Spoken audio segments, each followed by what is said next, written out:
You can take your pick, red or blue.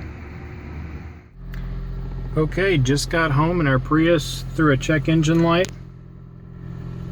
Pulled the codes and it looks like it is a EGR valve code and a cylinder 4 misfire.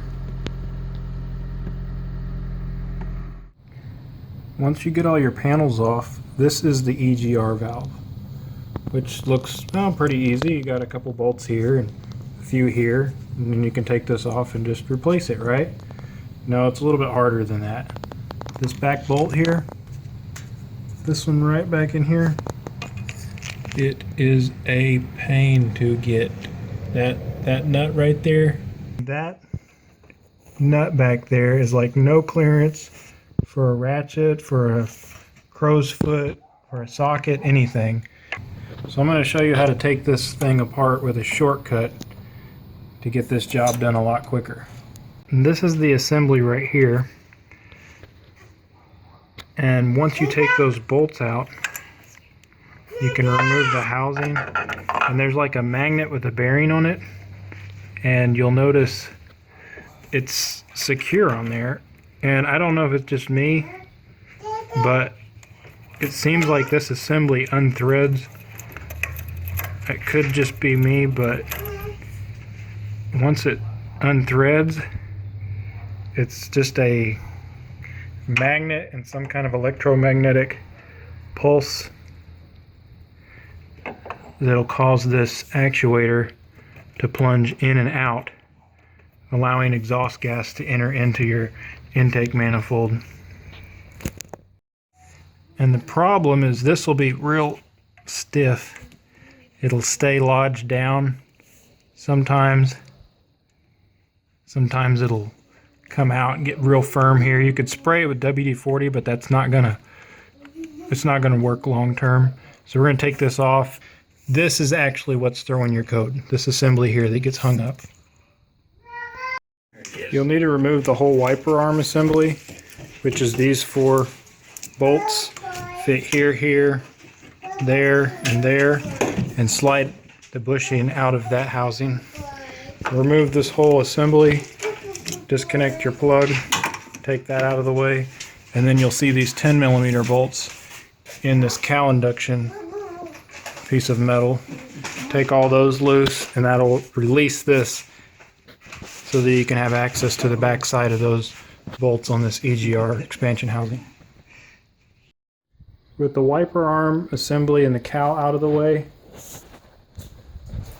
you have much greater access to the back side of this. Yeah, you can see there's a 12mm on the top side of this radiator expansion housing or whatever. You'll want to take this 12mm loose. Try and break as many plastic clips and things as possible when you...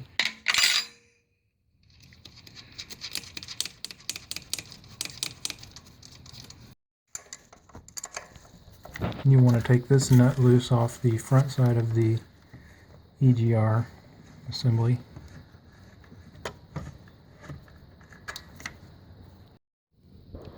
You can take that top bolt loose of this housing, and this is the really hard to get to nut right here on your EGR valve assembly.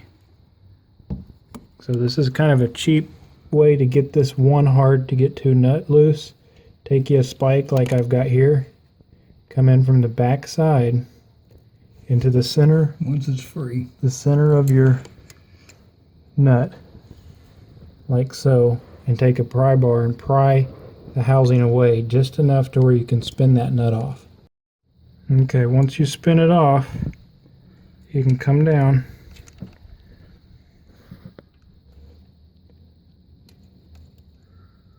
and work it out of there. No, I don't think it'll go. No, it probably won't. Give it fingers. Yeah, you'll need to get some micro fingers on there. Yeah, you're on it. Okay, now pull it out. Don't pinch it. Just pull it out. Wiggle it out. Okay, hold on. Don't want to drop it. You drop it, it's gone forever. It goes into the abyss of car parts. Alrighty, now that's a hard one to get to. Now that you've got this one loose and that one loose, this whole assembly is free to move a little bit, you can see. But this stud that is held in place from is still for venting. We're just going to take this stud out. In order to do that, you're going to need a star E8 socket to fit on the end of that stud. We'll pull that stud out of the head, and this should free up your EGR valve to slide right off. And then you can just crack that loose and start taking the stud out. There. Here's the new valve, or new used valve, rather. Take this loose, you can see this assembly is threaded on here. It's like threaded into the bearing housing or something. Not quite sure how it works, but when you unthread it off of that shaft, you can see this new low mileage used one has a whole lot more free play than the last one. That's what you want to see. And put it back together, same in reverse order.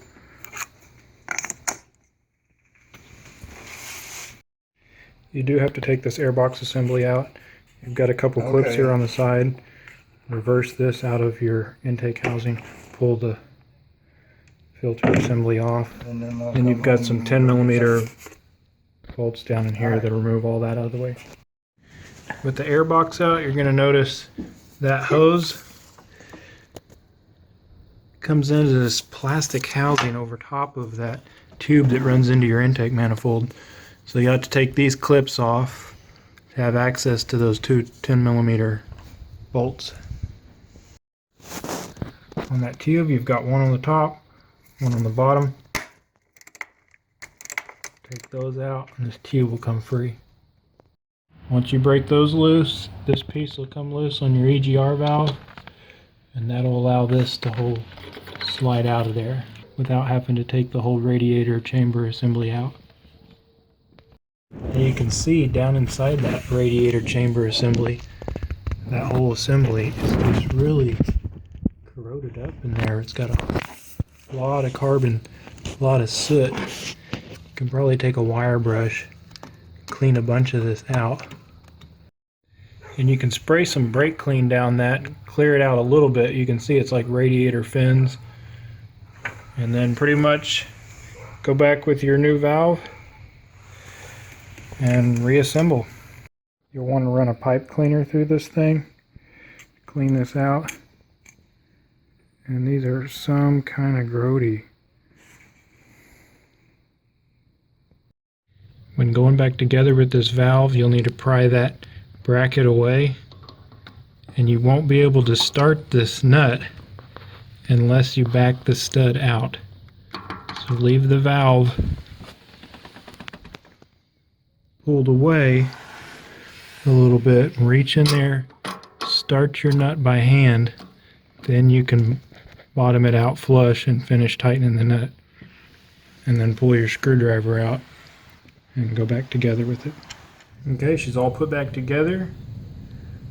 Got the air filter housing put back on. Got the codes cleared, went and test drove it. Ran a little bit rough at first, probably from the brake clean, just to clean out. And it stayed clear, drove it around the block for about a mile or two, and it's good to go.